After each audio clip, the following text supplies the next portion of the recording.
بسم الله الرحمن الرحيم. ازيكم عاملين ايه؟ ناس كتير مفكرة ان البطاطس البرينجلز هي عبارة عن شرايح بطاطس او حلقات بطاطس مقلية. لا، هي بتتعمل بطريقة تانية خالص.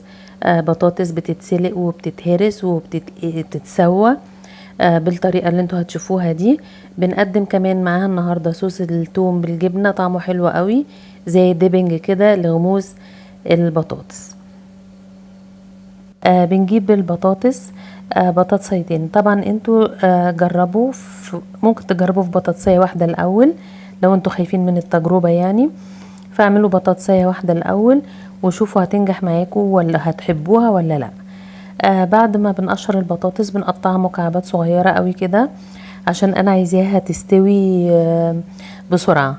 فطبعا كل ما هقطعها صغير كل ما هتستوي معايا اسرع. هاجي كمان هقطع عليها.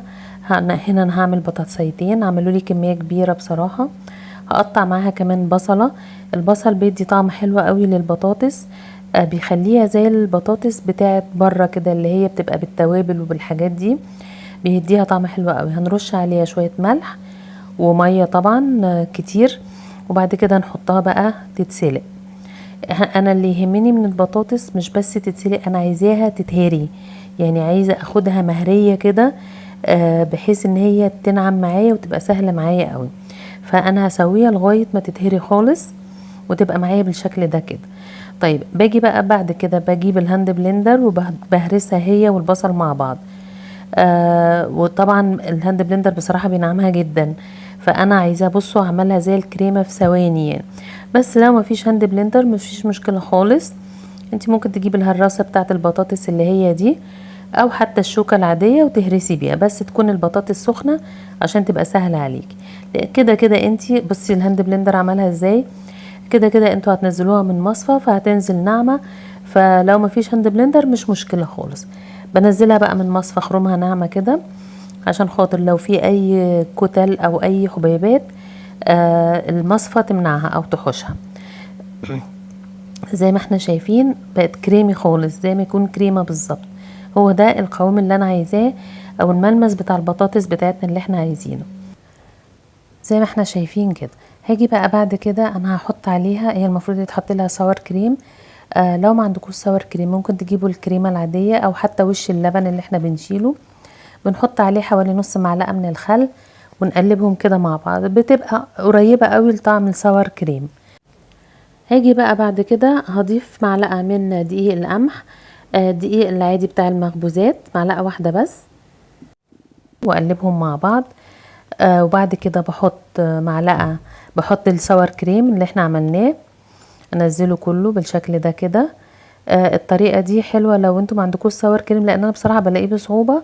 فبعمل الطريقه دي بتبقى قريبه جدا لطعم الساور الكريم اللي بشتريه من بره. هقلب بقى كل ده مع بعض كده. طبعا احنا بنقلب يعني بنقلب شويه بشويه الاول علشان ما تبقاش العجينه معايا تقيله بعد كده. فبقلبها كده وبعجنها. بعد كده بقى بضيف لها معلقه من النشا، معلقه كبيره، وبحط لها نص معلقه من الثوم الباودر اللي هو عملته معاكم قبل كده في حلقه الخضروات المجففه. بعجن بقى العجينه بتاعتي، هي بتبقى ملزقه زي ما انتم شايفين شويه كده. فطبعا بما اننا حطينا عليها دقيق ممكن احط لها نص معلقه كمان بس ما نكترش الدقيق علشان البطاطس ما يبقاش طعم الدقيق هو اللي كتير فيها. فبحط لها نص معلقه دقيق كمان وبعجنها. وبما اني حطيت بقى دقيق يبقى انا لازم اسيبها ترتاح عشان الجلوتين اللي في الدقيق. فلازم اعجنها كده واسيبها ترتاح شويه. بحطها بقى في التلاجة او بحطها بره على حسب الجو وبغطيها واسيبها حوالي نص ساعه كده ترتاح معايا. طيب بعد بقى ما بترتاح عايزه بس الفت نظركم حاجه ان احنا هنا هنفردها على الرخامه. فلما نفردها نحط نشا ما نحطش دقيق علشان لو حطينا دقيق زي ما قلت لكم طعم البطاطس هيبقى كأن انتوا عاملين فطير او عجينه او هيبقى طعم البطاطس قليل في الوصفه. هيبقى الدقيق هو اللي طعمه باين. احنا خلاص حطينا معلقه كفايه قوي. بفردها طبعا رقيق جدا على قد ما بقدر بالشكل ده. ارق حاجه ممكن توصلوا لها يعني شوفوا ارق من الرقاق كمان. وبجيب القطاعه بتاعتي وبقطع الحلقات دي. قطعها كوبايه اي حاجه موجوده عندكم ممكن تقطعوا بيها بس بحيث ان هي يبقى الشكل منتظم. ده كده شكلها بقى بعد ما اتقطعت. بنطلعها بالراحة كده وبتبقى حلقات رفيعة ورقيقة بالشكل ده. بطلعها بقى بسكينة بأي حاجة عندي لغاية.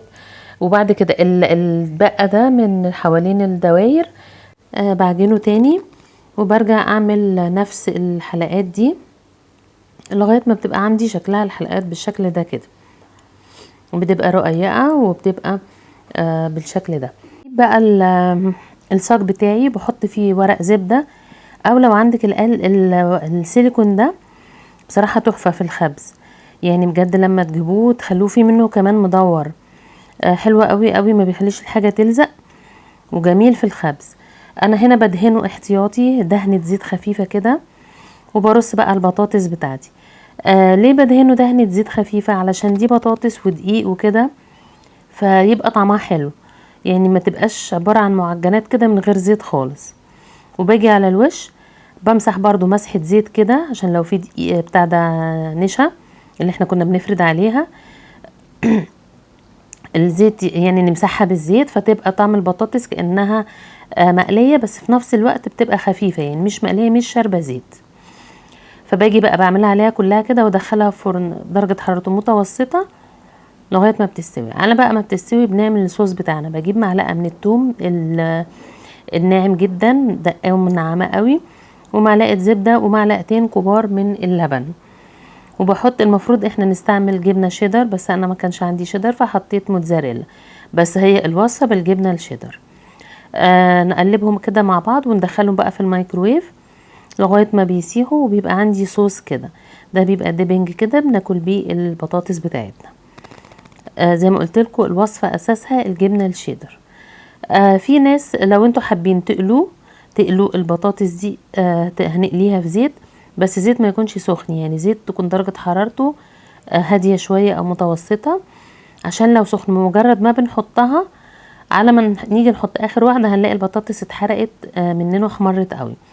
فبيبقى الزيت هادي كده، وابتدي اقلبها بالراحة كده لغاية ما تبتدي تاخد لون على خفيف، وبعد كده بقى بطلعها احطها في المصفى بتاعتي. انتوا لو هتسألوني عن رأيي انا بصراحة اللي في الفرن كانت احلى من اللي مقلية. المقلية حسيت ان هي فيها طعم زيت كده وطعمها زي المخبوزات. حطها بقى تصفى. بص عايزة اوريكم المصفى دي تحفة بجد، لازم تجيبوها. دي بتصفي الزيت، لو انت بعد ما بتقلي الزيت ولا حاجة بتروحي مصفيه فيها وتسيبيه في الفرن عشان لو هتستعمليه تاني. دي كده اللي هي اتقلت. طيب اللي هي بقى في الفرن ده كده شكلها اللي طلعت من الفرن. بصوا هي مقرمشة، وطبعا زي ما قلت لكم كل ما هترققوها وتخلوا تفردوها قوي وتخلوها رقيقة قوي كل ما هيبقى طعمها احلى.